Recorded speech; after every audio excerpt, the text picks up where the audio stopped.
কিভাবে ইজিলি ভাবে বাচ্চা ডেলিভারি করা হয় দেখেন। প্রথমে দেখতে হবে প্রথমে আপনি গাভীর গাভীর জরায়ের মুখ খুলছে কিনা সেটা দেখতে হবে। যদি জরায়ের মুখ খুলে থাকে তাহলে প্রথমে আপনি গাভীর এক পায়ে 2 থেকে আড়াই হাত একটা রশি বাঁধবেন এবং আর এক পায়ে 2 থেকে আড়াই হাত একটা রশি বাঁধবেন।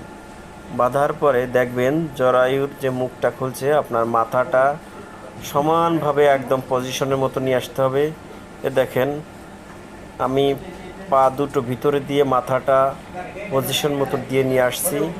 এখন আস্তে আস্তে রশি দুটো দিয়ে আপনি নিচের দিকে টান দেবেন এবং একজন মাথার হাত দিয়ে চওলে হাত দিয়ে আস্তে আস্তে নিচের দিকে টান দেবেন। দেখবেন ইজিলিভাবে বেরোয় আসবে। আর গাভী বেশি সম্ভব হলে আপনি দাঁড় করিয়ে ডেলিভারি করবেন। দেখেন আমি কত সুন্দরভাবে একদম নিখুঁতভাবে এখন এই যে বাচ্চাটা ডেলিভারি হলো। এভাবে আপনারা নিজেরা এভাবে ডেলিভারি করতে পারবেন, ইনশাল্লাহ আপনাদের উপকৃত হবে।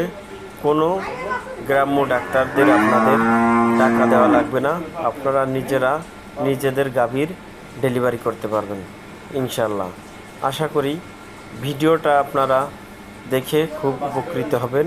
আমার চ্যানেলটা সাবস্ক্রাইব দেবেন এবং ফলো দেবেন, ইনশাল্লাহ নতুন নতুন ভিডিও পাবেন আশা করি। ধন্যবাদ সবাইকে আপনারা এই ভিডিওটা দেখার জন্য এবং ভিডিওটা বেশি বেশি শেয়ার করবেন।